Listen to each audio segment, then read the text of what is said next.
Hi, my name is Michael Chikeen. The smartest people I've met have one common belief, that us silly humans really don't know much. For example, we still don't know why planes stay in the air, or how Tylenol or even gravity works. Yeah, gravity. Look it up. In today's distracted, clickbait, misinformation age, I wish we could all be less certain, more humble, and a lot more curious. Admittedly, I've been known to struggle with all three. So no more, no less, this show is my attempt to be that change. Thanks for joining me, and here we go.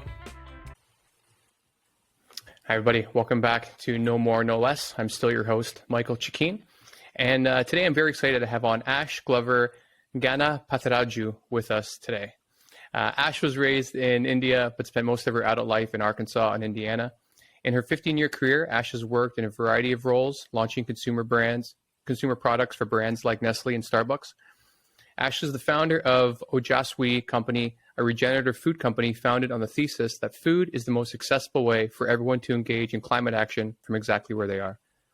Driven by an interest in the future of food, Ash has spent the last year deepening her learning about food systems, upcycled food, and regenerative agriculture. And I can't wait to hear about all of that. So let's dive in. Ash, welcome to the show. Thank you, Mike. I appreciate the opportunity to be on here. And well done with the pronunciation, by the way. That was spot on. Excellent. I really thought I was going to schlub that. So good. Starting from the beginning, I would love to hear about growing up in India and kind of what was the catalyst to move not only to the States, but states like Arkansas and Indiana. You know, not to get too political here, but they're not on the coasts, and so I don't think we hear enough about immigrants that are coming to these more red states, because some people that I've heard that everyone has had great experiences, and so I'd love to hear what your journey was like there. Yeah, so I grew up in India in the 80s and 90s. I don't know that I wanted to. Well, I'm not an engineer and I'm not a doctor, so I definitely broke the mold there a little bit for I think the stereotype of growing up in the 80s and 90s in India. My entire education is in the liberal arts, and in my very early 20s, I had family in Arkansas, and I had first come to Arkansas to visit them. I live in Seattle now, so this feels like a sea change from when I moved here over a decade ago. What ended up happening was I moved to this tiny town. I thought I was in a sabbatical. I met a few people who were going to uni in Arkansas. I ended up enrolling in a master's program, and here I am 15 years later still here. I haven't gone back in about a decade. Wow. I met my now spouse here, so my entire family and life sort of shifted to being located and based here in the U.S. And how have you found culturally, like what's the biggest difference between India and, well, I guess you've lived in three different states now, but I guess so generally culturally in the U.S. and what are some of the things you love the most? Oh, when I first moved here, the biggest thing I loved was how quiet things were. I was raised in a city with 13 million people, and I don't think there's ever truly a moment of, there is no sound here.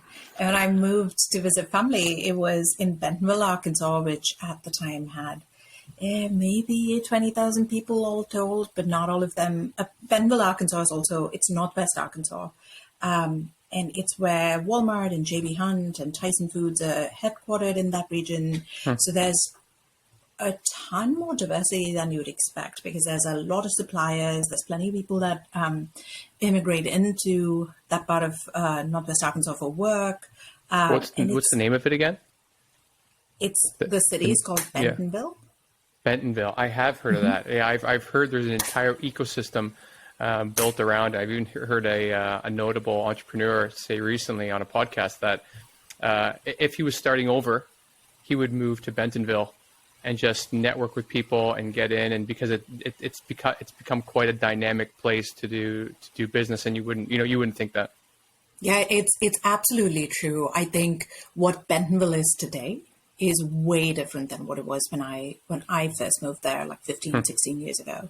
And it's grown into, and I went to school there, so I obviously feel a sense of affection for when I look back on Northwest Arkansas. And there's plenty that is gorgeous about Arkansas, even when I moved there, and there wasn't quite such a bustling ecosystem, right? Like the Ozarks are beautiful. There's tons of hiking. If you're an outdoors person, it's a really cool place to be. One of my favorite national parks is in Arkansas, in that area. It's the Hot Springs National Park, and it's just beautiful. And I think often we think about, even when I say we, I'm definitely including myself there before I moved to the States, right? When you think about the States, you think about just the coasts or like big cities, and what gets exported out is not always the complete picture of what it feels like to live in a place. And I think that's true of any place. Yeah.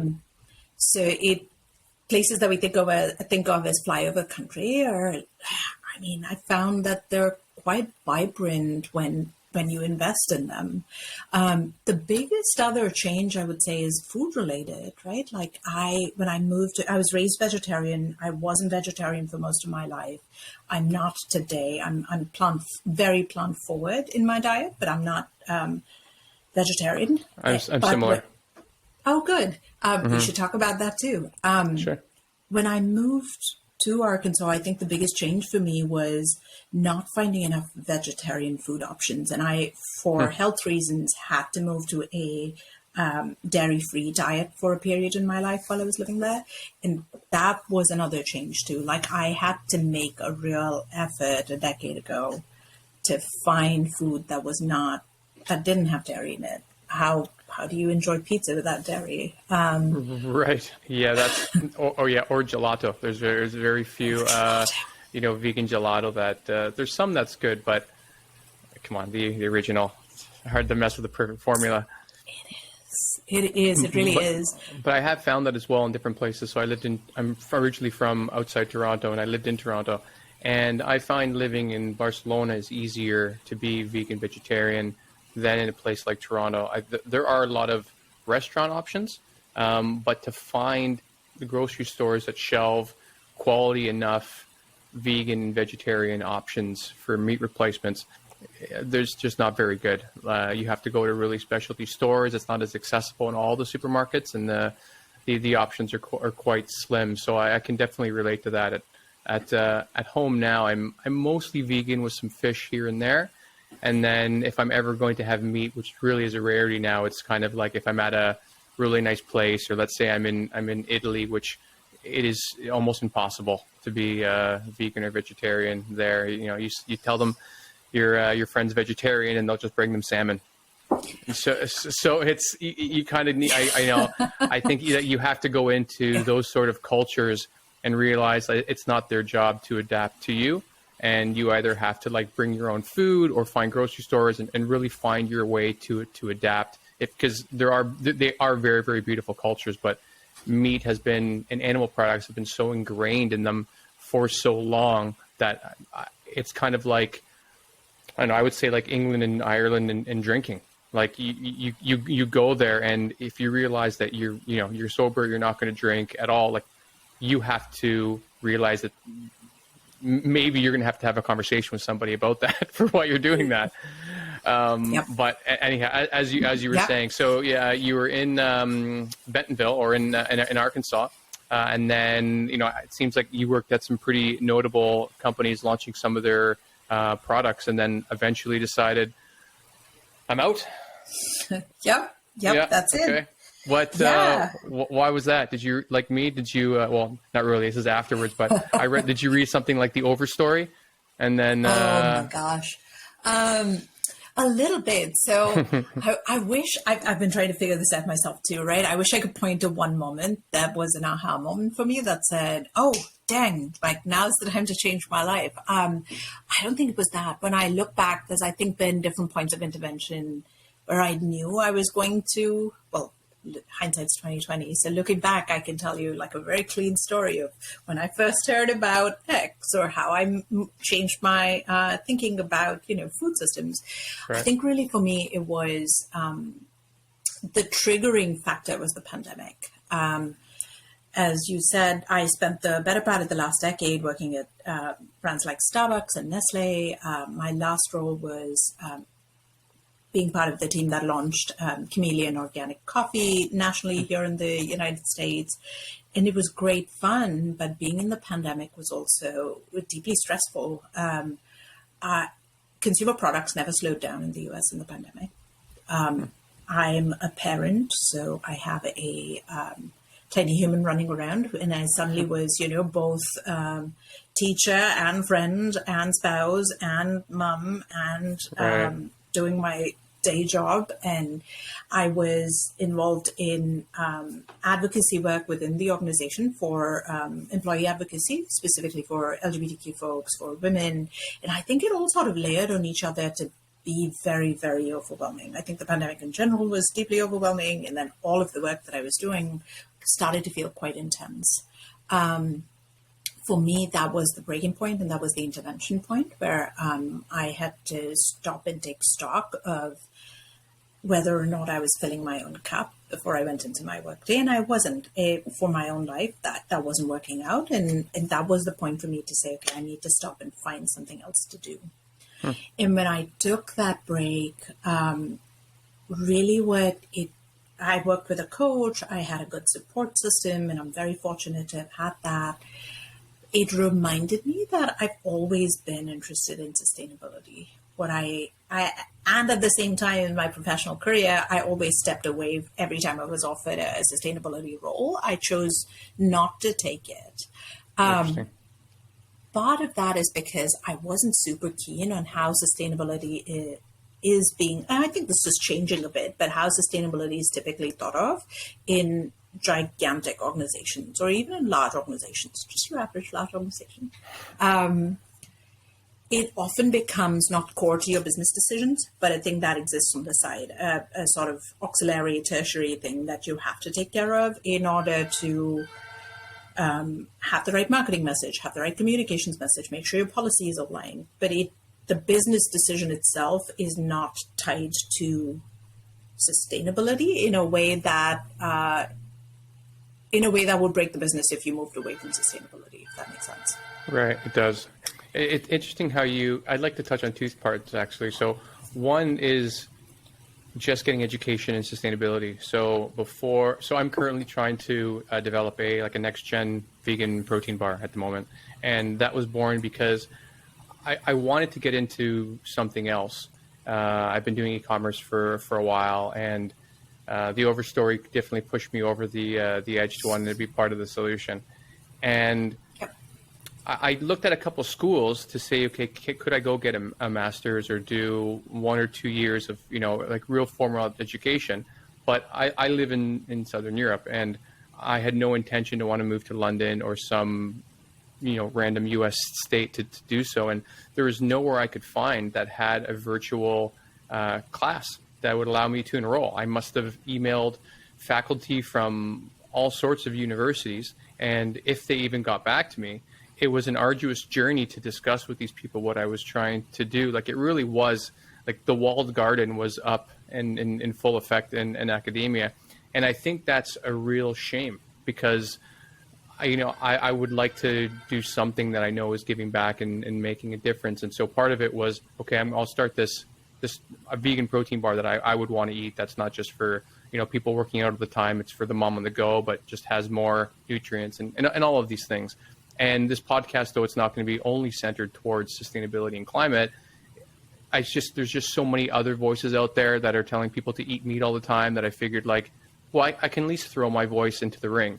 And so I would love to hear how you worked with a coach through your transition and then how you ended up with oh-jus-wee. Yeah. Good questions. But before I dive into the answers, I want to acknowledge and echo what you've gone through, right? I think there is similar to you, I did look at programs that were in more accredited universities to see if there is a way for me to have formal education around sustainability and the methods and means and things of that nature.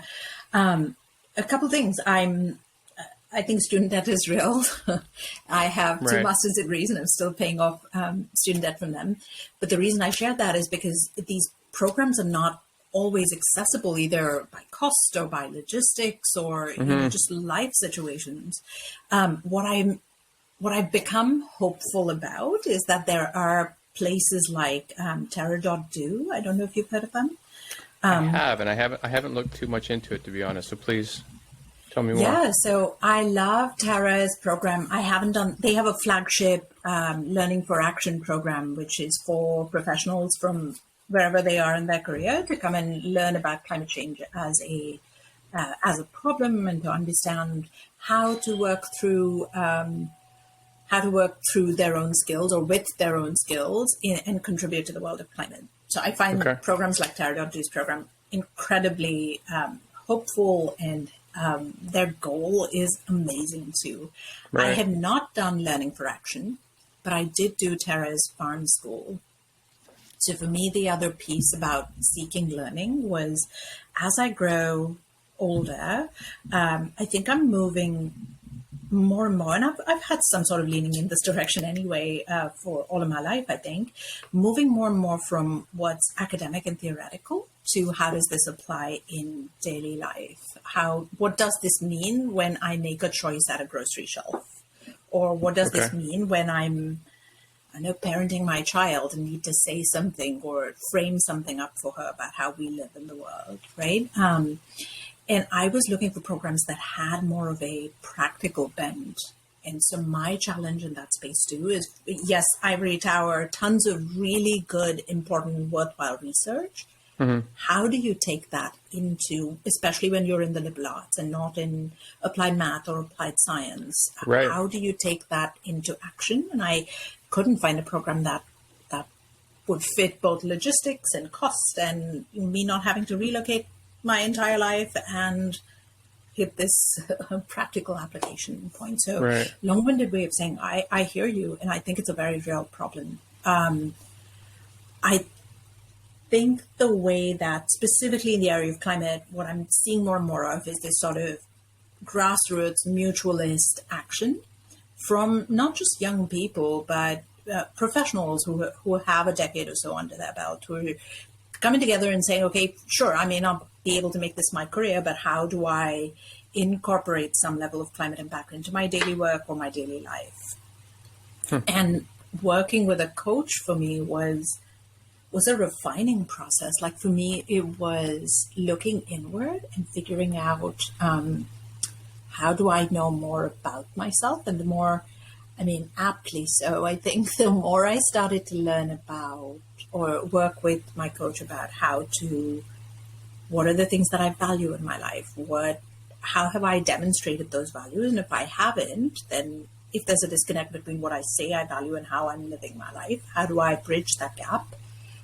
Or do I have to go back and re-examine my values? And the more I learned about these different mechanisms to think through my own life, the less I felt like I knew. I was like, good heavens, this is a bit of a nightmare. That is great. If I can intersect for a moment, because please. I think in the world of coaches and what I call coaches or like life coaches, or I think there's a huge spectrum of quality, and it's easy to dismiss a lot of these trainers, people. And what I've been thinking about is that, because I really could have used someone like that, from around 2019 to even in 2021, because I had sold a couple e-commerce companies, brands that I had built, and I really didn't know what I was going to do with myself. Like like everyone during that period, you research a little bit into crypto and see how much you like it or don't like it. And then you also think, okay, well, I'll do some startup investing. And then you realize the limits of that after learning some. But finding what you really want to do and stepping into it, I really only started considering these big questions maybe December of last year. And there was a friend of mine, and she's also trying to transition from a role as a financial fiduciary in Toronto into something with climate action. And it just happened that she and I connected, and she asked some of those questions because she's working with a coach. So it seems I've been working indirectly with people's coaches. Mm-hmm. it helped me quantify, like, yeah, I do want to do something that has an impact. And the limits I ended up finding is that I don't want to do something where I have to raise a ton of money. I don't want to, because then I'm beholden to those shareholders, and that becomes like a bit of a hamster wheel from friends that I've went through it. Even though I think if you have a great idea, like there is a definite necessity to raise money, and it's helpful. And I also didn't want to move. And so I kind of had to like make my box here and then slowly bring it in to try to understand what optionality I had. And so I'm curious, through your search, which any of these looking inward searches are, not without their challenges. How did you decide on oh-jus-wee and what exactly it would involve? And congratulations on finding something, because that is a really difficult time. Oh, thank you. I appreciate that. I remember having a moment of panic while I was working with my coach, because I knew I wanted something with impact. And I think I had all this pressure on. In parallel, I was reading, I had become exposed to drawdown over the last 4-ish years, even before I quit. So I had been reading a ton about climate. I'd been reading about the solutions proposed in Project Drawdown. I started to despair about not having a technical background or education, because it does feel like, thank you. I'm glad you empathize. It does feel, I think, outside looking in, like climate is something for the scientists to solve. Like you read about direct air capture or amazing ways to do carbon sequestration, and it feels so unapproachable if you are a layperson, which I 100% am a layperson. So I remember having this deep moment of panic, which was, I want to have an impact. I know I want it to be in the space of climate, but I don't know how to do it. And I don't just want it to be, yes, I'm making good choices for my family, but how does that scale? Like, I didn't want to do it. I think sphere of influence was something that I was thinking about pretty deeply. Right. Sorry, that's just like a funny way to have to compare things. And it really tells you, like, again, to not go into a soapbox on capitalism, but it's like, I'm really making a good good decision for my family, but how does this scale? 100%. Like those two questions are a bit hilarious and probably super painful. That's so painful.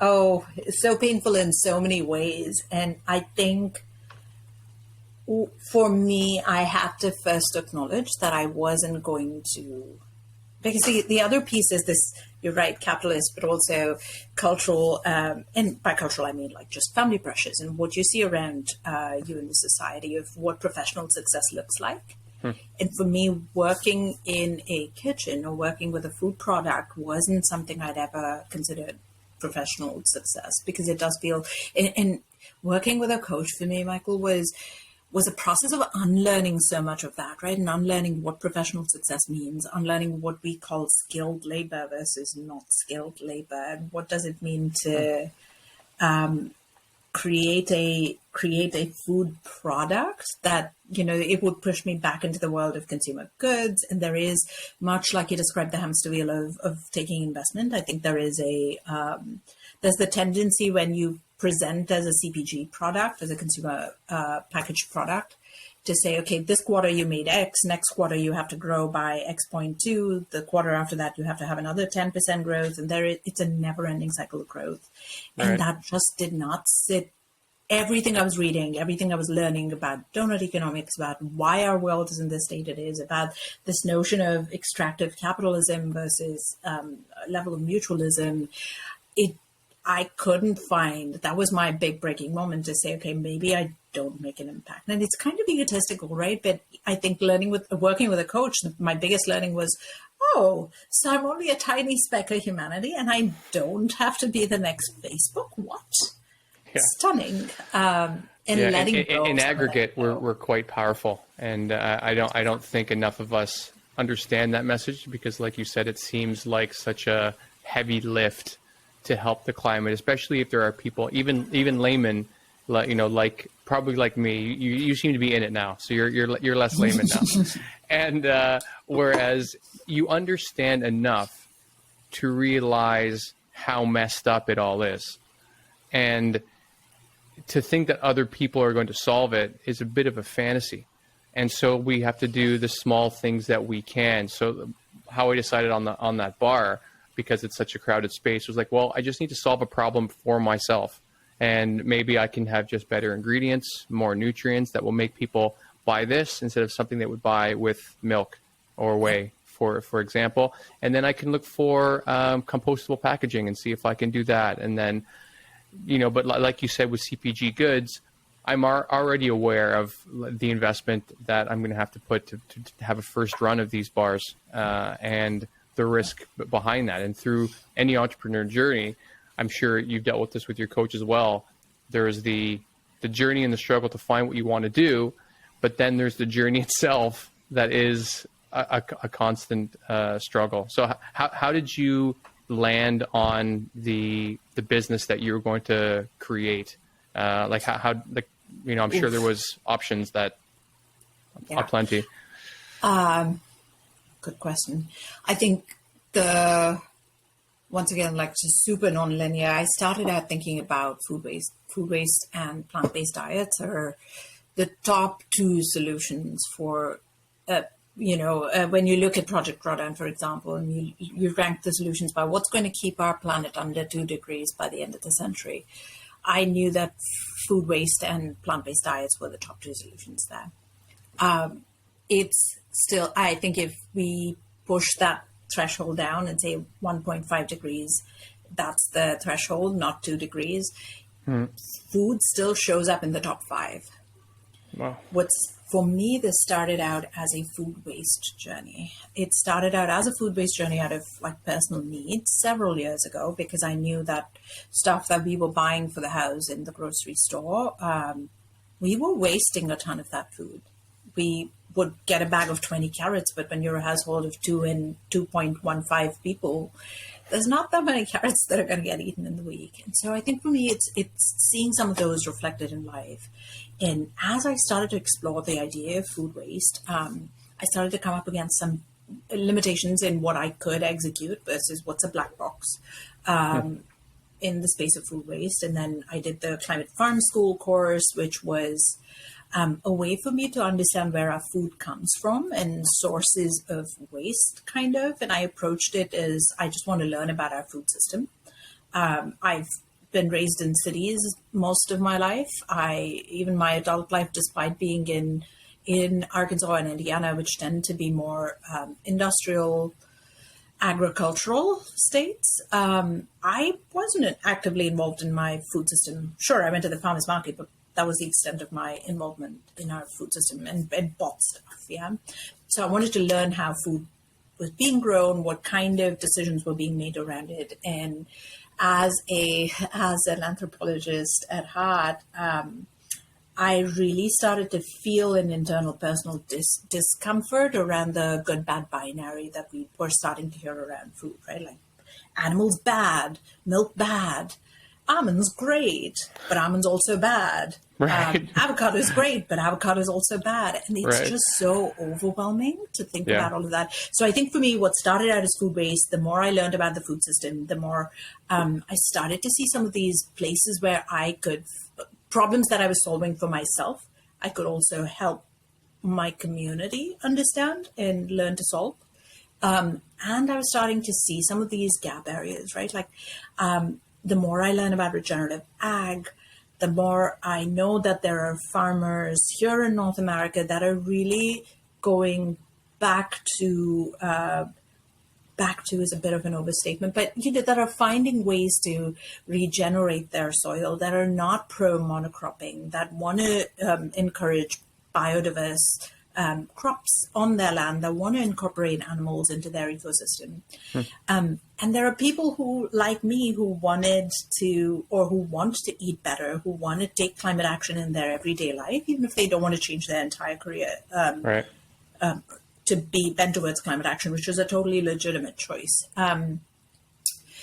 But what was missing for me was not everyone can take 3 months off to go learn about food systems. Like, that's not a thing for most people. It's not accessible for most people. It wouldn't have been accessible in my life a decade ago. So all of these started to coalesce to say, great, let's maybe start with community and product for people who want to use food as a way to take climate action. For me, I mean, you said it while introducing me, food is, to me, the easiest way to take climate action. You may not be able to go out and buy a new car. You may not be able to redo your house because the investment's pretty heavy, but we can all make choices about the food we are buying, or most of us can make choices about the food we are buying and consuming that has a climate impact and that supports the farmers who are making, and the farmers and ranchers who are making the effort to be more climate friendly, be more regenerative in the way that they tend to the soil. It started out as just food events, where people, I think the other piece for me is so many of us are thinking about the same thing. Like, just in this conversation, I definitely want to have a follow-up conversation with you, Michael, on, tell me more about this bar. Where do you have, how are you thinking about compostability? Because these are all questions that we all share. And we can all exchange information and speak to each other about our challenges and find resources to share with each other. The ecosystem, I think that's part of the reason why I also wanted to get on board. Like any sort of ecosystem online, like a chat group or whatever that was about climate action, or even veganism and things like that, which I wouldn't consider myself one. It was all such helpful, warm embracing of, you're in the community now, and everyone, like it really was a helpful place. And in where you and I met was in the MCJ, my climate journey, which is actually an anagram of my initials. So I felt kismet to join. Nice. And everyone, it was super, super helpful. Like the girl that moderates Slack, she recommended some wonderful people, and everyone's happy to chat because I think we know that a lot of people, unfortunately, don't have time in their day to consider climate action. They're just busy, like as you said, raising your kids and living your lives and going to work and dealing with the, your own mental health through the pandemic and through life, which is what it is. And it's hard if you're not just brought up in a way that you're exposed to all of these new sort of ideas. It's hard to even understand what we're up against as far as climate change and the food systems therein. And you have other groups that are popping up, unfortunately, that are like, you should eat all the meat.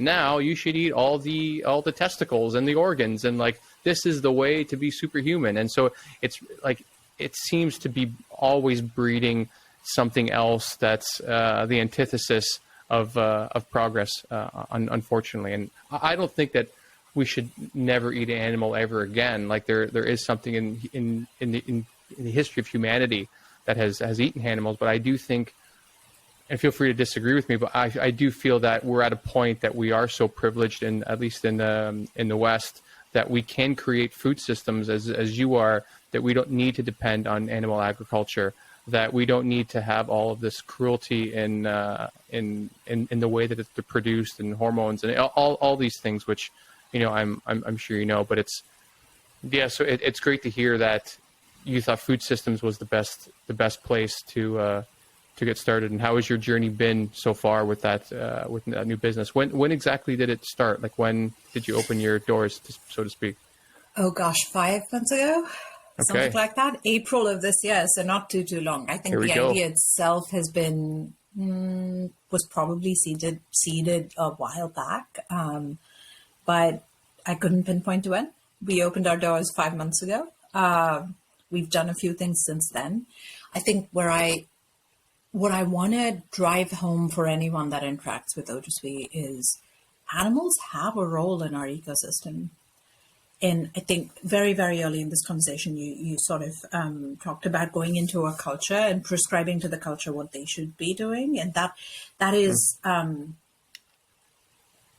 that's just ridiculous. I think even growing up in India, there is a lot of nuance to what Indian food is. There is cultural implications to the food you are eating in India, meat included. and there is a sort of fundamentalism, I think that's driven by specific religions, even today in India, that says, oh, meat, like you never eat a cow. But that's not always been true. There's so much nuance when it comes to food, is where I'm going with that. I'm not, despite the fact that we work at Oh-jus-wee with grains, with legumes, with vegan, vegetarian, gluten-free products at the moment, and farmers who grow what are called commodity crops in the US. I would hate for Oh-jus-wee to be thought of as staunchly against animal agriculture, because that's not it. Like, I think nuance is the essence of all climate discussions. Mm-hmm. And I'm definitely not someone that personally believes that animals should be removed from our food production ecosystem. It's that seems equally as absurd as saying eat only meat for your diet. Right. There is a level of balance. There is a level of understanding. What about, sure, CAFOs are terrible right now. Concentrated animal feedlots and concentrated What is K4? Concentrated animal feeding operations, CAFO. Okay. A ton of the emissions from animal agriculture right now, one is quantity, sure, but the other is treating the way in which animals are processed as food.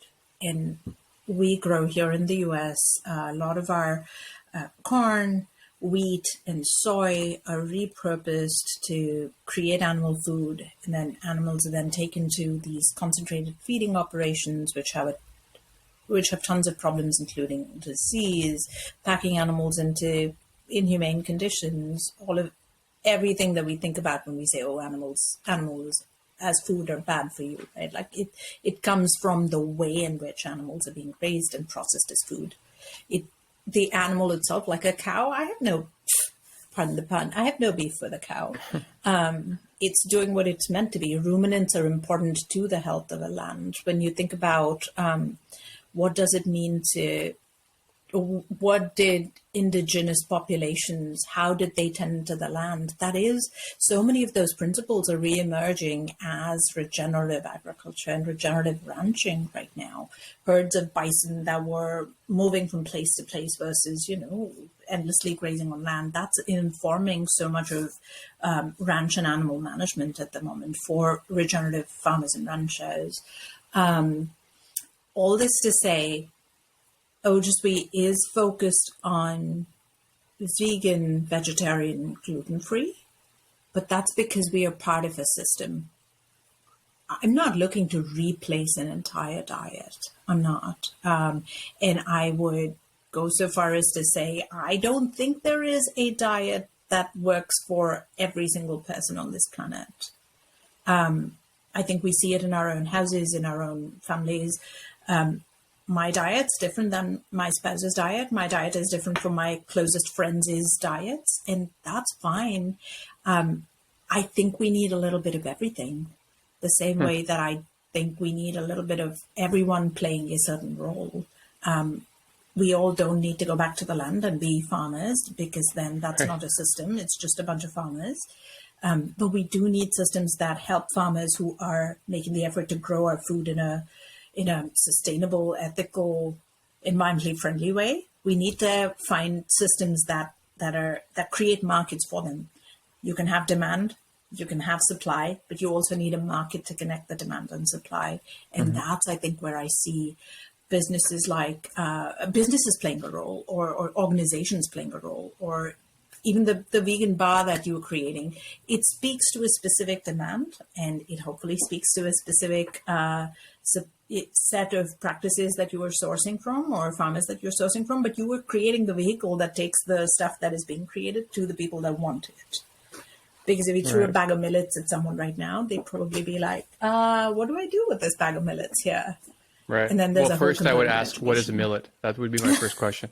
Fair enough. Totally fair. And it's that, right? So I think for me, all of that informs what Oh-jus-wee does. To me, our products are one component of what we do, but community is the other component. Community is, I don't know yet what that looks like. It's looked a few different ways. I'm going to stop you for one moment because I was going to say, give me your best elevator pitch. Like, what is Oh-jus-wee? If you're meeting someone and they're like, okay, I've got a sack of money right beside me and you can have all of it with no strings attached. What do you guys do? Yep. Oh-jus-wee is a regenerative food company on a mission to create more climate resilient, climate adaptive food systems. We do this through products and education.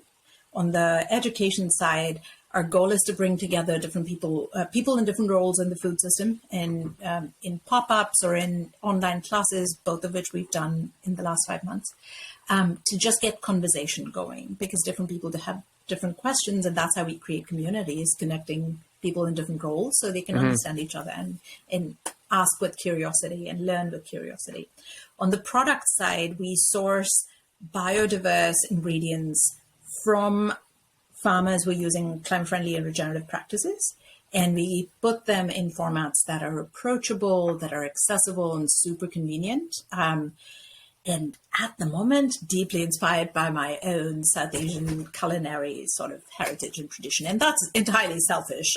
There's not enough South Asian food that gets consumed in my house. So this is my way of hint, hint, wink, wink, including some of that in my family's diet. Yeah, that's my big elevator pitch: products and community and education.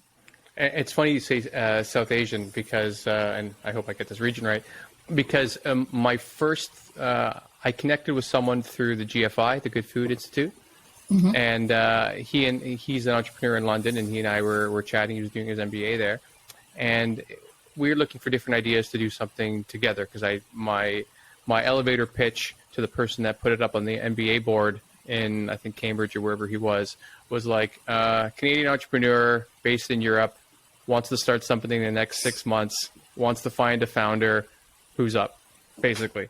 And so he and I started talking, and he brought up an idea that I had of a product I've never used, fish sauce, for example. And I'm sure you have. Is that accurate? I have, yes.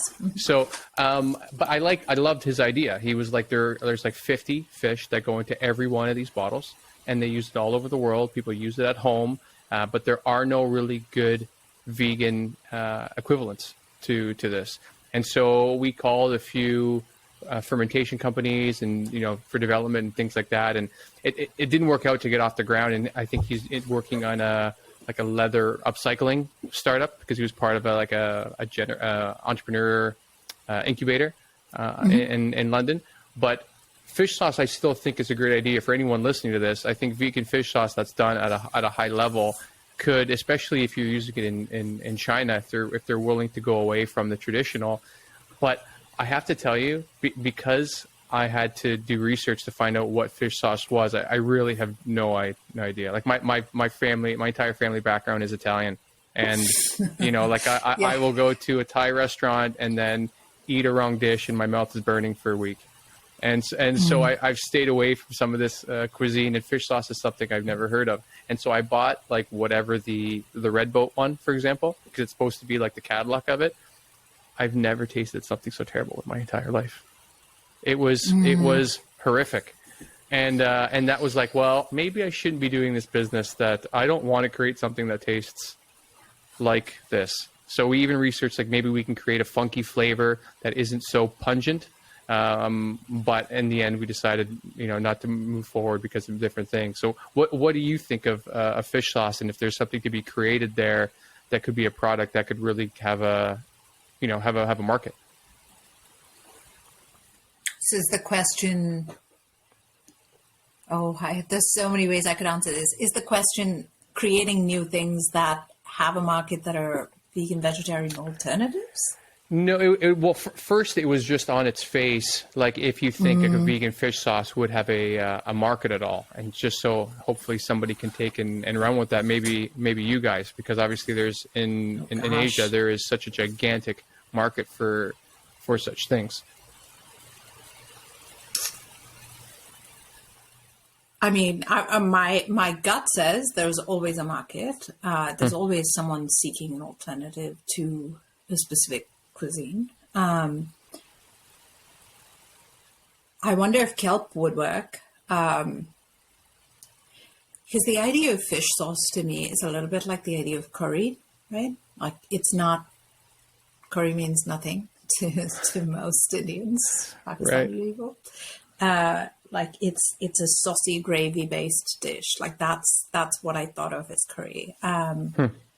Any saucy Indian dish, I would call it a curry. But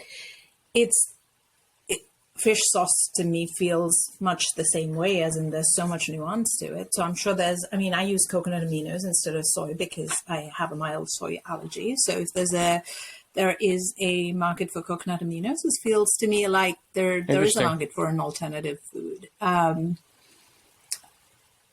that's on the face of it. But I think the other piece here is about cultural competency when it comes to food, right? Like even Italian food, what Italian food is in Italy is different than what Italian food is to an American, and what hilariously Italian food is. Like in Canada, it's better because a lot of us are all I'm for example, I'm first generation, and so we grew up with actual like nonnas that came over from Italy, and they're still cooking their regional food, and still a lot of the restaurants in Ontario, at least, where the majority of the immigrants came because there were so many factories there. But like you said, in America, they're a couple generations removed, and you have the Olive Garden now. I mean, yes. And when I think of Italian food, or like pasta in India, pasta in India is Indian pasta. It's the way that it's flavored is, or at least when I was growing up, it was so different than what I expected pasta to be, I guess, and you only know what you know in the universe that you know it. So when you're first exposed to different types of food, I think it's worth it to approach it with that level of curiosity to say, what have I been eating, and what is it really like, which is a tricky question too, because that changes from family to family, right? The first product that oh-jus-wee is launching, for instance, is a chickpea-based pancake mix, but we use both Kabuli and Desi chickpeas. And Desi chickpeas are not super popular or common in North American mainstream urban tables. Now, if you're South Asian, you probably have eaten Desi chickpeas. They're kind of like the black chickpeas. I don't know how to pronounce it, but CECI, neri, Chikineri in it's very similar to my last name, which is funny. My last name is Chikin. Fun. Yeah, it's spelled similarly. Derivative? Yeah. I'm not sure. It might be, but yeah, because that might be homework. Chicky. I wonder if it's. Yeah, I wonder if that obviously comes from the Italian word, but it does. So that's why chickpeas are called chickpeas in most of the colonized world, and garbanzo in North America and Mexican. It's because of the colonial histories of both places. Okay.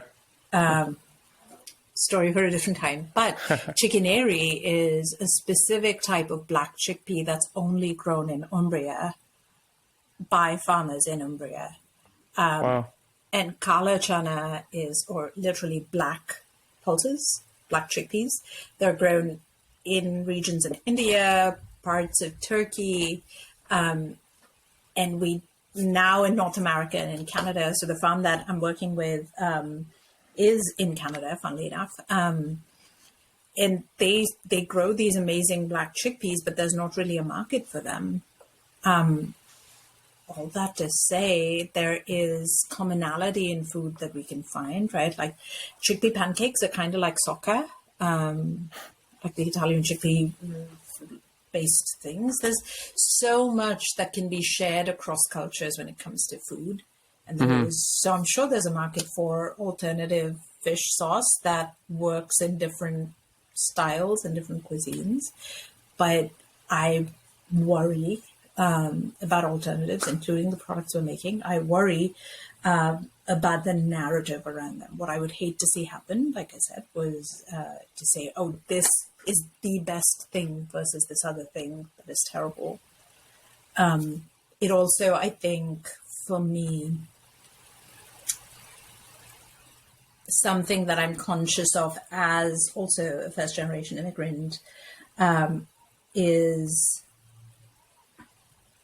the effect of colonial histories on food. Because I think there is a tendency for people to want to pronounce, specifically in North America, to want to learn and pronounce things that are European with much more willingness than they are from places like India or South Asia or parts of Africa. So when you see the word chila, which is what a chickpea pancake is called in parts of India, there is I don't know how to pronounce this word. It just looks intimidating, and I'm not going to try. In my more angry moments, I want to be like, if you can learn to say Roquefort and Champagne, you can learn to say Chila. Like there is a how do you spell it?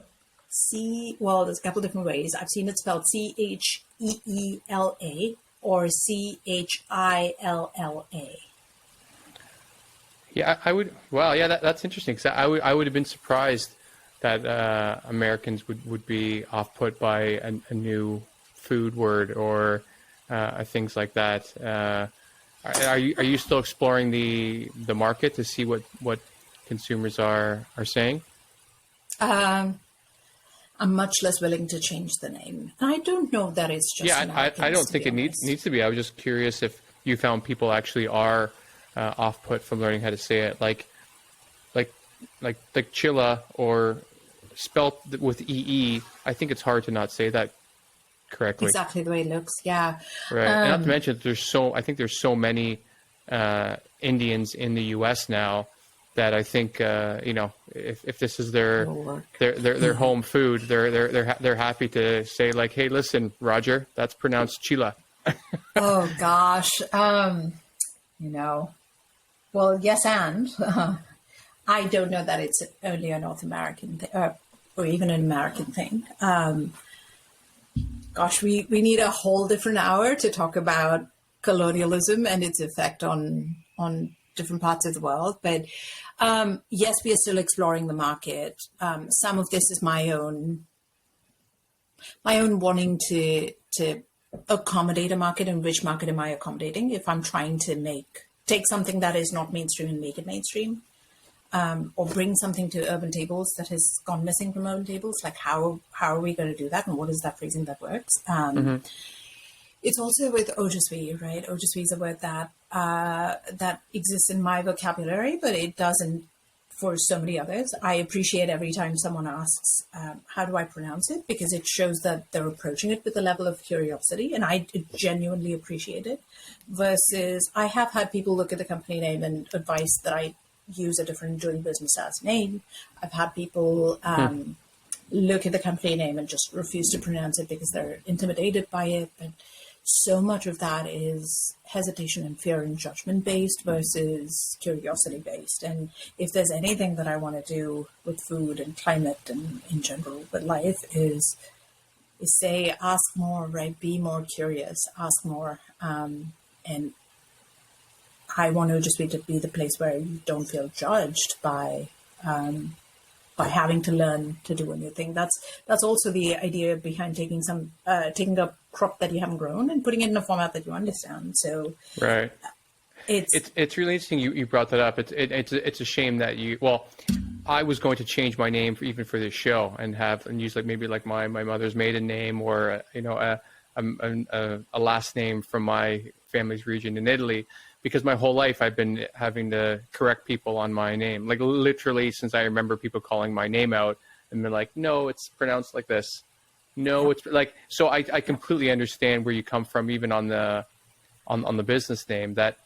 And that's one part to wade a little bit into politics, where I can see people in America, at least on the right side of the spectrum, and I'm gonna include the people on the right in the U.S. that are curious and good people that do feel like if they wade into saying a word wrong, that they're going to be perhaps chastised or, all of a sudden it's going to be this problem instead of they're going to be welcomed into like, oh, this is it's oh-jus-wee, and it's because of this, and because even a lot of Americans that I've met, especially traveling, and these are even older Americans, they will talk to you anywhere and ask you all sorts of questions. I really don't know any other cultures that do that. The Europeans never will talk to a stranger out in the middle of some random castle. Maybe they'll say hi. Canadians even have to be approached, and then they'll be super polite. But the Americans, if they just see any opening, it's like, hi, I'm from Kansas. What are you doing here? And it's nice. Well, I know I don't mind it. But, I love it. It's one of my favorite things about Americans. It's I agree. One of the many reasons that so I became American this year. Congratulations. Thank you. It's one of the many, many reasons that I'm so proud to be American, right? Like, there is public dialogue. I would hate to see that disappear. Mm-hmm. And much like you, I loved being asked questions about X or Y or Z. And there is, yes, it's not on you to educate everyone. I hear that line of thought. I acknowledge how stressful it can be to constantly be asked about the same thing over and over again. Yeah. But I appreciate that there are enough Americans even today willing to ask the question of, where does this come from and how do you do things? And I mean, on so many levels, I'm willing to be that lever of translation, and that's my hope for oh-jus-wee as well, to be that lever of translation between something you haven't eaten before and want to eat now, something you don't understand before and want to understand now. Yeah, I'm lending my personality to my company too in that way. Right, and that's interesting. Actually, I'd like to, before asking about like upcycling, and I'd love to hear about that, and I'd like to be respectful of your time. Something you just mentioned, I'd love to hear your feedback on. Like, it's not someone's responsibility to educate someone, and it seems you struggle with that question and the answer as I do, because if we take something as simple as like how my name is pronounced, like, it kind of is my responsibility. Like, I should not expect anyone to know that this name is from a northern region of Italy, and this is how CE is pronounced, this is how CH is pronounced. So if I expect them to do the work themselves, like, it's completely unreasonable from my standpoint. Obviously, this is a very trivial issue, but if you get into the more hot button topics like the LGBT community, race, and all these things, there are definitely things that are super offensive, and that's not the realm that this question is involved in.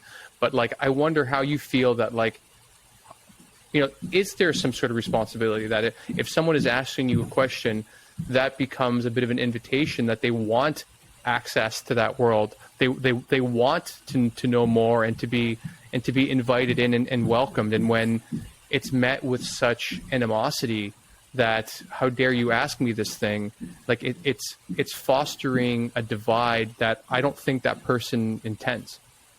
And I would love to hear what you think about that. I mean, I struggle with this so much. I think we feel similarly on it. Something like my last name, Glover-Ganapathiraju, I don't expect you to, or anyone that's looking at the name, to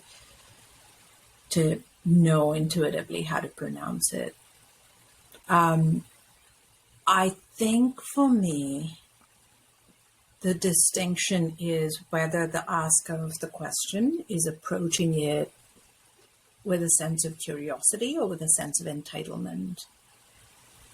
And that's hard to tell, right? I think... Yeah, I was thinking that. It's really hard to tell. But coming to we talked about this before we started recording the podcast. I'm queer.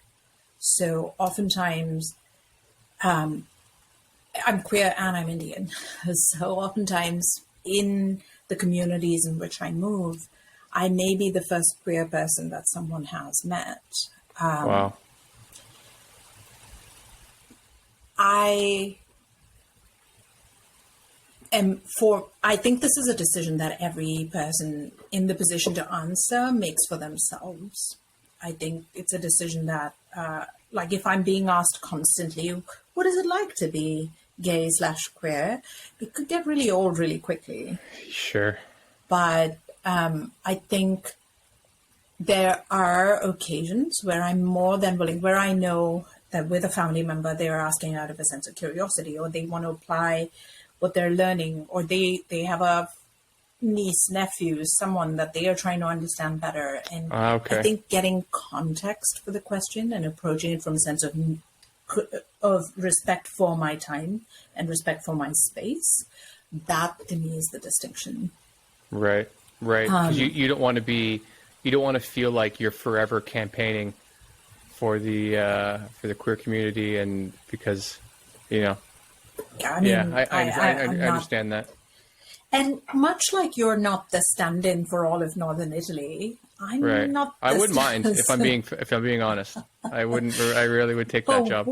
Would you represent every single point of view in Northern Italy? Not well, but I imagine the culinary perks that would come with such a job would be worth the weight of the position. And not to mention, there's a Prosecco region in Northern Italy. There's villas to be gifted as rent. There's. I might try to create this position for myself. Oh, I like this. Yeah. So as long as they're monetary / in-kind benefits. Yes, correct. That's correct. Yeah. I think you've changed my stance too. Yeah. Again, I do want to be really respectful of your time, because it seems like there are so many issues that you and I separately could really discuss. But I would love to hear if someone like you and I, lay people, want to get into climate action or want to get into sustainability or do something to help change the food system, slow down climate change, reduce all of these things that we've been talking about. What would you recommend that they do? A few things that you feel would work. I would say start by picking the thing that you can sustain. Climate, like everything else, there is a ton of ways to get involved, take action, learn about. But my experience of people getting into climate has been when you suddenly get exposed to exactly how bad things are. One very possible response is to be overwhelmed and shut down, and that would be terrible. So find the smallest sustainable way in which you can continue to take action. Maybe that for you is you love working on vehicles and you want to find ways to work with electric bikes. That's great. Go do that. Do something that you can enjoy. Maybe for you, you're a busy parent and you don't have the time to change your career, or you cannot change your career at this point and don't have the time to be involved in a big way. The smallest possible thing you can do is get involved at the local level when you are electing your officials. There is Climate Change Makers, which allows you to be involved in policy at the local level. There are plenty of local action groups that are working on different levels of climate policy within your city, within your county, within your state. Find those groups and see how you can be involved. Maybe for you, it is something as simple as creating climate art. Find that and do that. There is joy to be had in getting involved in climate action. Oh, that is a great tagline for anyone starting one of those, like a Terra.do, like you said. There's a great joy to be found in many aspects of climate action. That is wonderful. Put that somewhere, please. Oh, yes, I will. This podcast is going to be the record of it. Excellent. Yeah, that'd be a miracle. But it would be great nonetheless. So, thank you for sharing your journey with me, and I wish you nothing but success with the company. Thank you. I wish you very much the same. Thank you very much. Bye. So thanks for listening to No More, No Less. I appreciate the time you spent with me today. So please subscribe and rate the show if you enjoyed it. It'll help me create more amazing content and get that next little bit of validation that I so deeply crave. If you didn't enjoy it, well, that sucks. But to make sure, I think you should listen to my next 10 episodes and then decide. I mean, come on. Rome was not built in a day. I'm just getting warmed up here, guys. So thanks again. See you next time.